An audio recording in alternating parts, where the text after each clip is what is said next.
guys, and welcome to Evrythng Manila. My name is Francis, and today I am so excited because I get to try a lot of fun stuff because it's almost Halloween, and mga over the years marami na nagtanong sa akin if you can do like Halloween makeup, and I have tried a couple of other things like face painting, pero what I've always wanted to try is one of those Hollywood special effects. So today I kind of get to try them, and because I can't afford to go to London to take some special effects classes, I went to the University of YouTube. Today I am going to try 3 DIY special effects makeup for Halloween. So if you're excited to find out what I'm going to try and if I'm going to be successful, oh my god. Kasi kinakabahan ako kasi ang daming effort nito. So if you're excited, I am excited. Please stay tuned and watch this.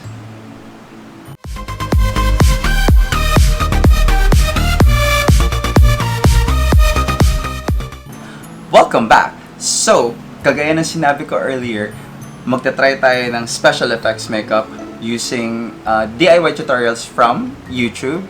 And I got all of these ingredients with me. And trust me, they were not easy to get. They were supposed to be DIY and supposedly found in your kitchen, but I don't have much of a kitchen, so I had to go out and buy most of these. So, I got a lot of them, and the first thing that I want to try is the fake blood, which I assume would just be food coloring, hindi lang pala.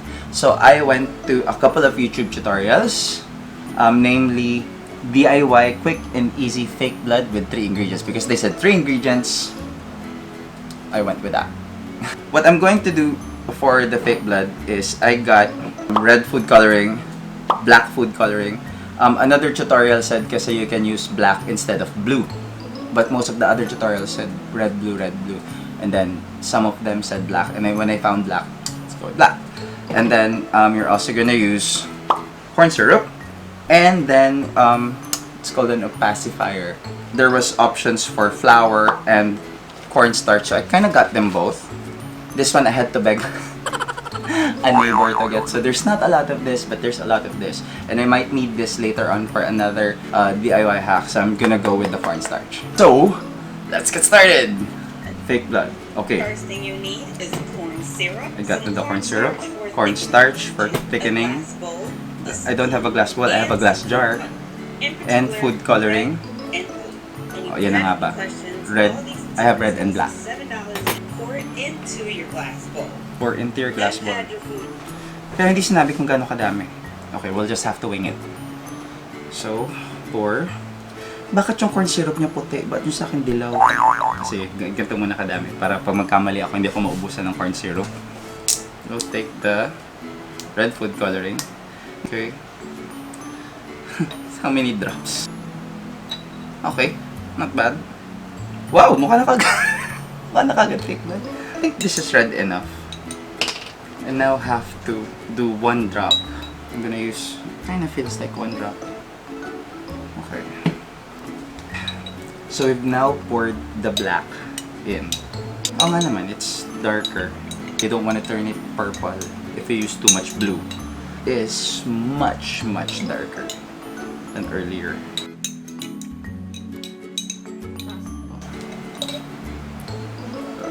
We're going to add, let's start small. You can never go wrong when you start. You can just add, pero you can, it's a lot harder to subtract than to add. It's your cornstarch. Okay.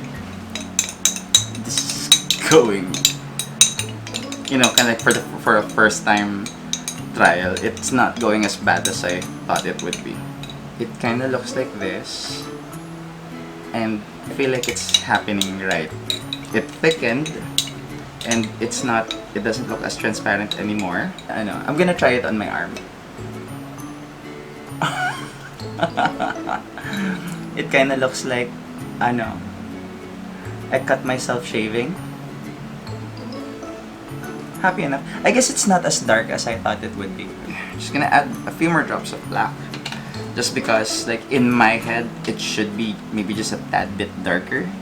Pag naging mas dark siya than intended, then let's just, alam mo yung dugo na, pag kinagat ka ng ano, got a little bit too dark. Just be sure to mix that in. We didn't really change anything, we just added a little bit more black. And now, time for test number 2. Oh my god! Did you see that? Look at this! Fresh blood! Ah, blah blah blah. Oh my god, I am so happy. That's one down. Actually, what I thought, the first time is that, like, exact measurements. But to be honest, it was really more of feel. You go by feel. I'm happy enough that it kind of went right the first time. But we're gonna try DIY Hollywood Special Effects number 2. We're gonna go for the fake skin. I know that they would usually use, even for the fake blood, products like Graphtopia, Cryolan, when they do like the wax. And I know that's what they use for the fake skin. So I tried searching for fake skin tutorials. So I did try to check some of these beforehand so that I could search for the materials that I needed. I know that I kind of went overboard because some of the videos, they asked for candles and I got all of these. Like, they only needed 2 and these were the only ones for sale.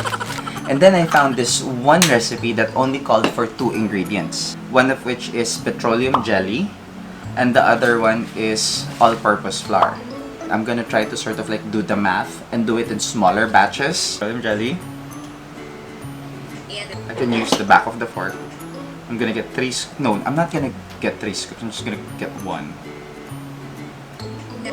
Again, eyeballing. But the goal is not too sticky and not too crumbly. She just added the flour. Wala man lang siya sinabi kung gaano kadami. Just put the flour in. So I'm gonna put, hindi pa kailangan isip muna to. Baking. I couldn't completely cover it kasi konti lang covered na kagad siya. And then, what I'm gonna do is, I'm gonna start mixing the way she's doing it. So I'm just gonna pause mine until I get the right mixture. Okay, so nung una, I thought maybe I didn't put in enough Vaseline, but it turns out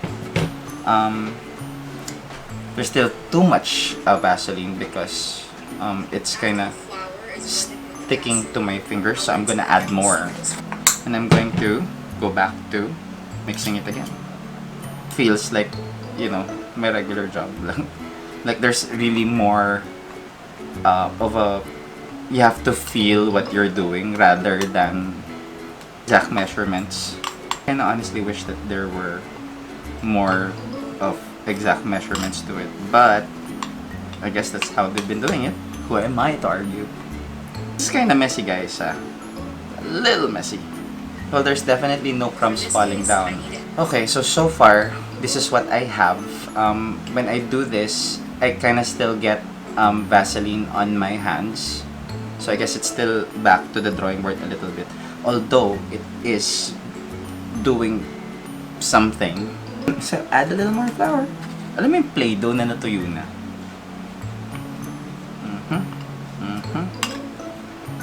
But sabi niya, mixing is key. Tama nga siya.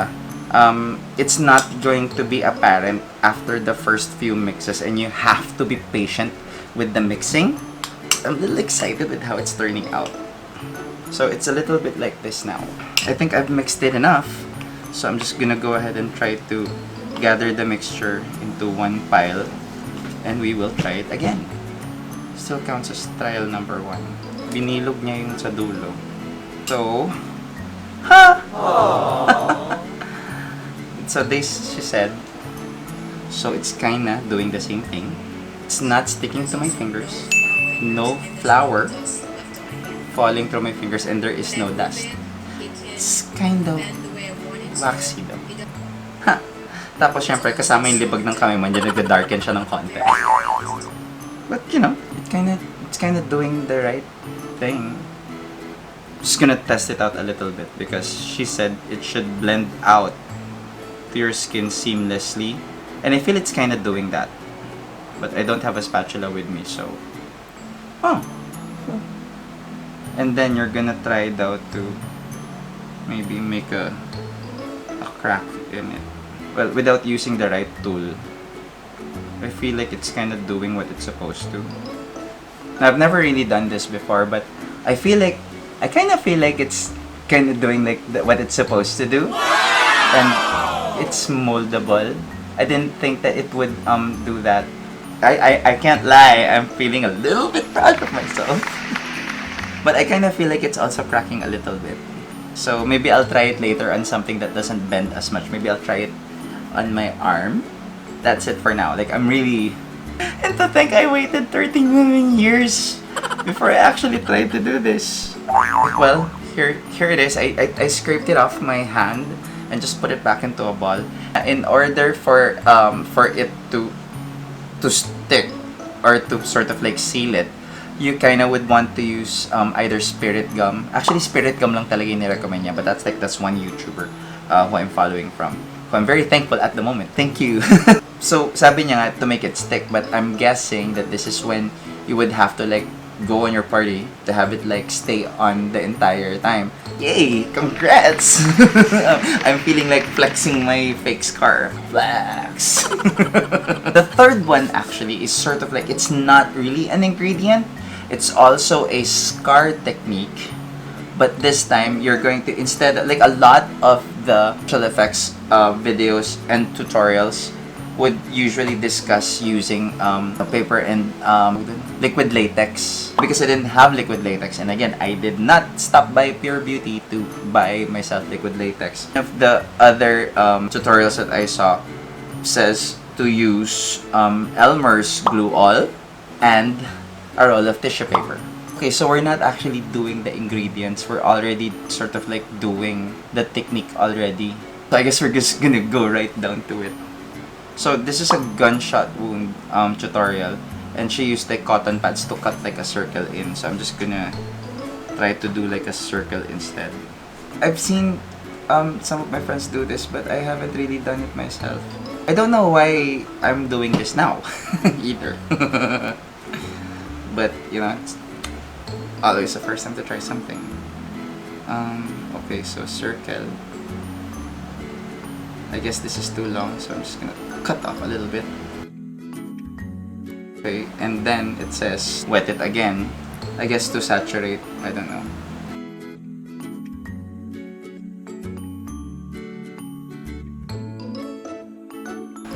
Hindi pala gunshot wound to, yung sa Ghost Fighter. It sort of like turned the tissue into mush, didn't it? Importante may bilog siya. Ba't mo kasi nag-i-enjoy? This is not fun. Ang init. Well, at first I could turn down the heat. Na-realize ko. Siya nga. Parang may mali. Kasi parang kailangan siyang definite yung bilog. Okay naman na yan.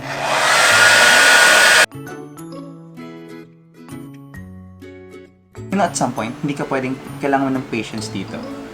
Meanwhile...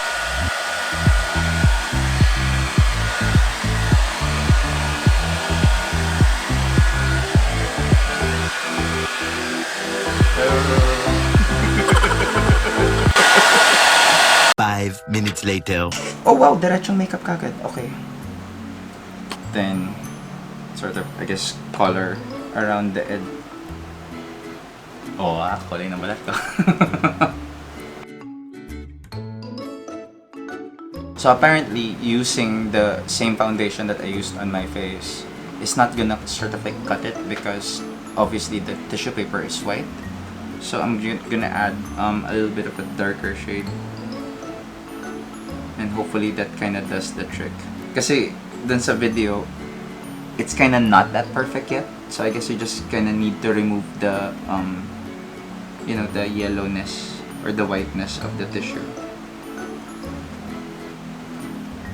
I'm guessing that's good enough. According dun sa tutorial, she's lining yung loob ng wood with red. So I'm just gonna go ahead and use this one. And then you, I guess, line. Alam mo, shotgun talaga yung bumaril sa akin. Okay. And then she started using other colors. Makeup artist friends, help! Ba't ka ba ito ginagawa ng walang katulong? Naglagay ng blue, and then there's still a little bit of black inside. I kasi pag binaril ka, no, magkakaroon ka ng scar around. See? Napaka-effective. Buti inuna natin yung fake blood kasi ngayon she wants to put na kagad the fake blood. Kaya natin yung tutorial guys, kahit medyo happy na ako sa nangyayari. To trust na may alam siya doon sa ginagawa niya. Kaya nga siya yung ginagaya ko, di ba? Parang dinurog na tissue na may glue. Pinakamaganda so far yung pag nilagyan mo siya ng red. Tapos nilagyan mo ng konti ng blue. Tapos nilagyan mo ng konti ng black, red, blue. Ito lang yung pinayagan akong gamitin na brush kasi pang makeup talaga siya. Ng fake blood sa loob. I don't know guys, what do you think? In fairness, alam mo yung texture ng tissue na tutuyo? Parang langib.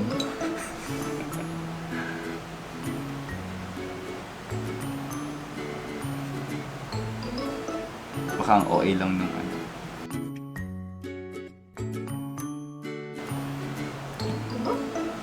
What? What? Wow! You guys see? Parang okay naman no? Nababatter ako ng tumutulog. Nosebleed. Unfortunately, 1 out of 3 pa lang yan. So, titignan ko na lang siguro yung pangalawa. Okay guys, so I wanted to find out how to do those Halloween SFX materials and I think I sufficiently did it. So, just as a little added bonus for myself and for you guys, I'm gonna try to sort of like I'm so sorry, tumutulo pa rin sa mukha ko yung fake blood. I'm gonna also do the fake scar wax together with the fake blood and a little bit of the makeup. I don't know if I can combine. Sorry guys, naubos na yung English ko, nosebleed na nangyari. Moments later. Let's see.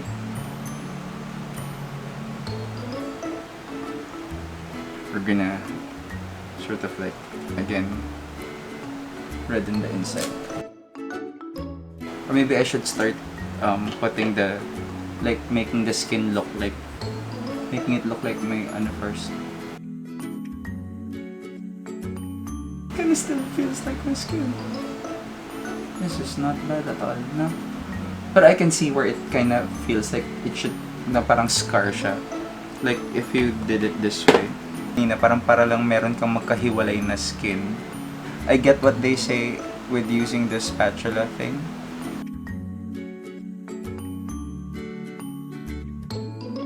Sabi dun sa isa, I kinda have to put baby powder to remove some of the shine daw. Pero I don't feel na it's shiny pa naman eh.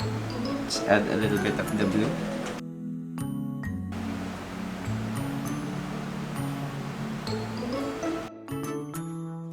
Let's use a little bit of the blood inside.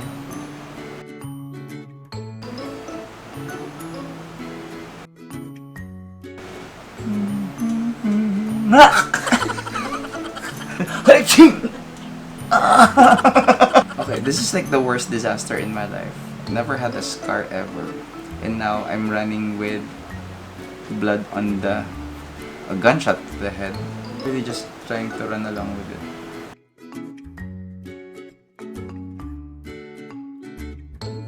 Many minutes later.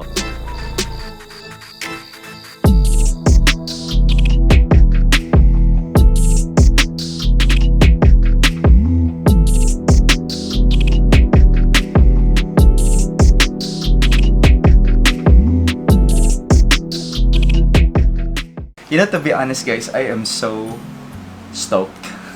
I feel like, you know, it could have gone a little bit better if I maybe studied the principles of how to make the gash, but I just hurriedly looked at some tutorials sa YouTube. Tapos I know on some, you're supposed to put a little bit of powder after the foundation para mawala yung shine nung wax. Feel like I'm missing a little bit of the realism dun sa loob nung gash. Like if I made the gash wider, I wouldn't know what to do with it. But you know, to be honest, I kind of feel like it worked. You know, I don't know why you would have like a huge gash like this on your face for no reason. Kaya feeling ko kung kutsilyo yan, dapat nakalabas na yung bibig mo at this side. Or kung itak yan, dapat may itak nang nakalabas. So, what do you guys think? little bit messy, but so we were able to successfully do the fake blood and then the fake skin or scar wax. Then this is a little bit of the tissue scar. So that's 3 DIY materials. I'm linking all of those videos that I followed the tutorials on earlier. This one in particular, there's no tutorial on. This is kind of like just me winging it. So if you want to use that as a tutorial, if this works for you, let me know. I'd be so happy to hear your comments. If you feel na peke pa siya, wala akong pakialam because it's my first time trying it. But I kind of do have to wash off. Oh, sorry. This is a little bit of just the noodle scar. I feel like, you know, kung ito yung parang pag nag-keloid ka lang. Maybe I'll do a fake nose next time. Oh my god, I'm so excited. Always, I thank you guys so much. If you are not yet part of the Evrythng Manila family, please click on the subscribe button down below. Click on the bell notification every time we come up with new videos. This is kind of like my first time doing a solo video, but I feel like, you know, I kind of like nailed it, I hope. And I thank you guys so much. Thank you for watching this video. You guys have a great and spooky night.